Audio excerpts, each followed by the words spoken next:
Driving around Eagle Mountain proving difficult today, the wind creating whiteout conditions, forcing the closure of Eagle Mountain Boulevard.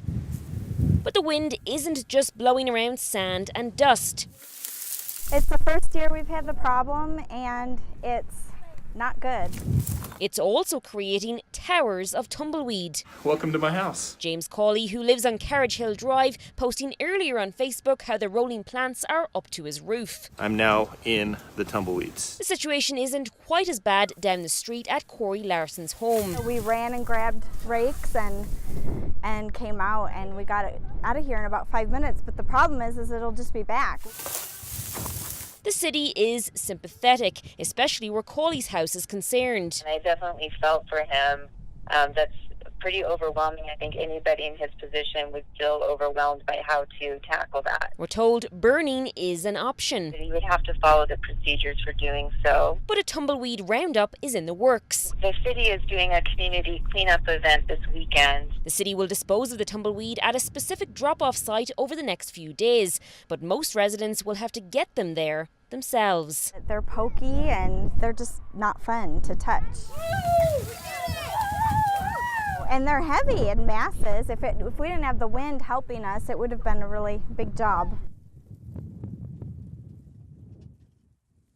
Division Oscar, PIO Clark. Jess Clark was born and raised right here in Spanish Fork. Having gone to the high school where the camp is, Spanish Fork High School, and then having my parents live in the evacuation zone, it's probably a little bit unique. As he drove us into the canyon, the maples and the oaks are turning colors and they're pretty. We were stopped by a rancher herding horses away from danger. Horses and cattle up on the mountain, using public lands to graze. On the south side of the canyon, crews protected a barn using a backburn. They're controlling the backburn. They're just small little fires. They want to go up the hill, right? And so it takes care of the fuel. It removes some dense fuel on the way up that hill, so when the uncontrolled fire comes down, it doesn't go back over that spot. Hotshot crews sat along the guardrail watching over flames to be sure they wouldn't erupt, but on the north side of the fire, flames tore through scrub oak and made trees look like they were lit up for Christmas. Unless it's really wind-driven, it sticks around a little longer and it cooks the soil longer, and that's a pretty big concern. Fire crews feel optimistic about the weather in the next few days, but have no real idea when these flames will be put out.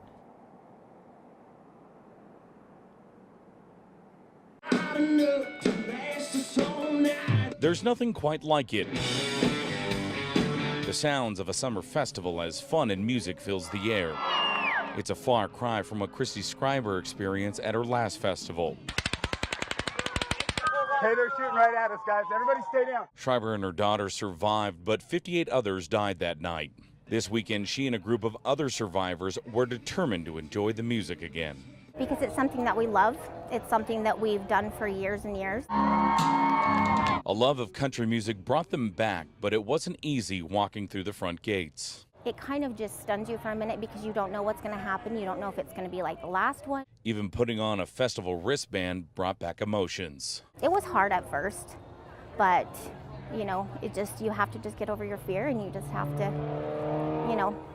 just try and one foot in front of the other. Organizers for Country Fan Fest say they're glad to know people chose their shows to enjoy. We feel honored that they would want to still come back, that they feel safe and secure here, knowing that we've had increased security measures. As the music pours out of the speakers and into the cheering crowds this weekend, the artists on stage may not realize how much it means. It's very healing, and I wouldn't do it any other way.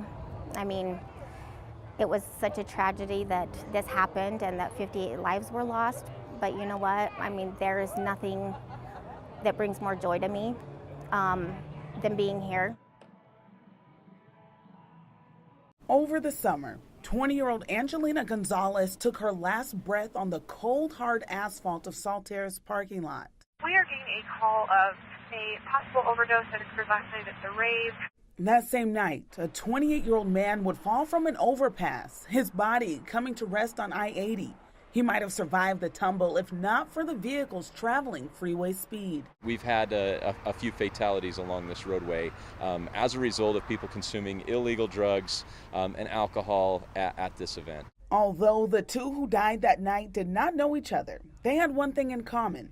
They were at Saltaire to have a good time at the DOS Energy Festival, a rave similar to this one.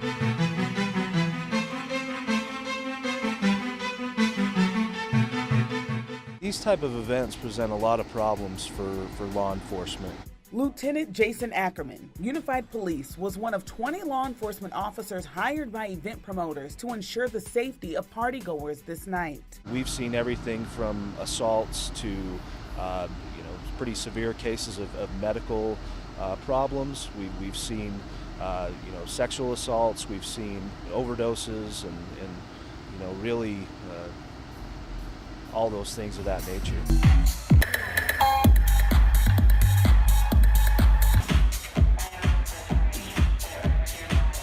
At this event, ABC4 News did not capture any arrests or illicit activity. These raves or EDM type events are notorious for illicit drug use. But Lieutenant Ackerman says it's common and difficult to stop. You put this many people in close proximity, and you have dim lights and strobe lights and those type of effects. It's really difficult to see the drug transactions that are taking place. The address of occurrence is going to be at Saltaire. UPD says about 6 people were taken to nearby hospitals on the night ABC4 News was there. It goes from fun party to a very sober situation in about 2 seconds. Dr. Greg Gardner from nearby Mountain West Medical Center has to deal with the repercussions of the rave culture firsthand.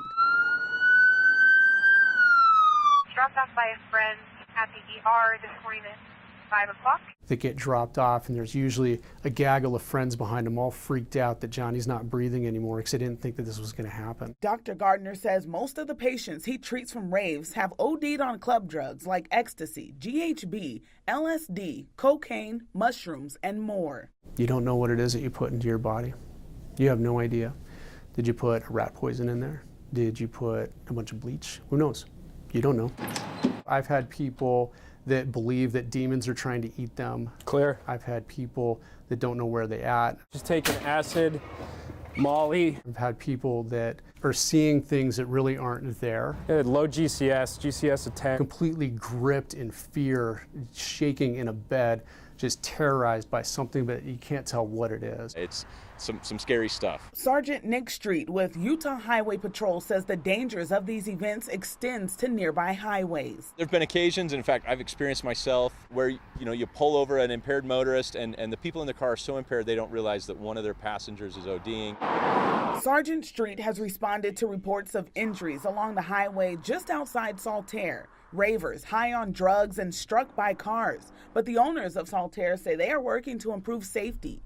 In a statement sent to ABC4 News, they say in part, Saltaire has always taken measures to provide a safe and secure environment for all of our events. We have also added some recent improvements to our process and procedures.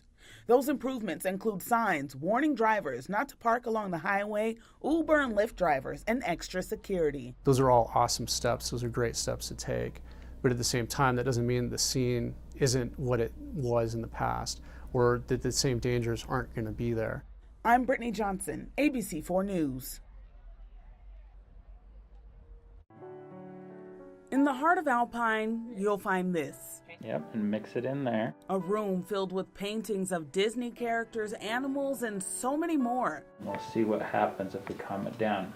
All of them created by Lori Beth. It fills me happy. And at 23, she doesn't let Down syndrome stop her from doing what she loves best. Love to paint. To help make her visions come to life, she's teamed up with Bart Hawkins. I like Bart. There you go, mix that in right there. He's my sweet friend. He's the co-founder of Change for Love. At about half of that yellow. A nonprofit organization that donates hand-painted artwork to children in need. Let's get a different brush for it. All of the work is done by artists with special needs. I'll tell her to make a circle. I'll tell her to make a square. See how well she does it. So we did a lot of shapes at the beginning, huh? Yeah. And those shapes have turned into masterpieces. He shows me where I need to do it, but I want to do it with myself. I get to sit back in the shadows and watch them shine. Need to rinse off. Good job. Today, these two are working on a painting of Anne Shirley, a character in the movie Anne of Green Gables. It's one of Lori Beth's favorites to watch. I just like her acting. She's funny. Don't you think it's a pretty name? We watch a little bit of the movie so Lori Beth can get some inspiration. Now she puts the finishing touches on Anne. Her neck. And doing some blending. We're gonna go all the way and we're gonna get that whole neck in there. The next part of the painting is one she's been looking forward to doing. It's not orange. It's not orange?